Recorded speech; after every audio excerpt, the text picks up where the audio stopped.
তো এখন একটু হেলদি কিছু খাওয়ার চেষ্টা করছি, তাই জন্য আমি সন্ধ্যের টিফিনটা তোমাদেরকে দেখিয়ে দিলাম কি খেলাম। এরপর আমি তোমাদের সাথে শেয়ার করব আমি বানাচ্ছি চিকেন তন্দুরি। প্রথমে চিকেনটাকে ভালো করে ধুয়ে নিয়ে লেবুর রস মাখিয়ে রেখে দিলাম।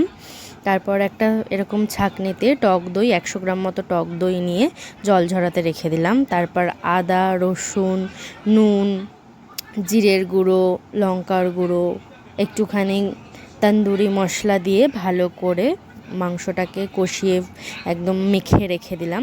তার মধ্যে একটুখানি টক দই দিয়ে ভালো করে মিশিয়ে, যেটা জল ঝরিয়ানোর জন্য রেখে দিয়েছিলাম, তারপর এটা ভালো করে ম্যারিনেট করে 1 ঘন্টা মতো রেখে দিয়ে তারপর একটা কড়াই গরম করে নিয়ে তার মধ্যে একটুখানি বাটার দিয়ে বাটারটাকে ভালো করে গলিয়ে নিয়ে একটা একটা করে চিকেনের পিসগুলো দিয়ে এপাট ওপাট করে ভেজে নিয়ে ভালো করে একটুখানি তারপরে 2 পাশটা ভালো করে উল্টে পাল্টে সেঁকে নিতে হবে। সেঁকে নেওয়ার পর যখন একদম জলটা মরে যাবে তখন একটা চিমটে নিয়ে একটা একটা করে চিকেন নিয়ে গ্যাসের মধ্যে এপাশ ওপাশ করে ভালো করে ভেজে নিতে হবে। তো তারপর ভেজে নিয়ে দেখো আমি ফাইনাল লুক নিয়ে চলে এসেছি, দেখতে ঠিক এই রকম হয়েছিল।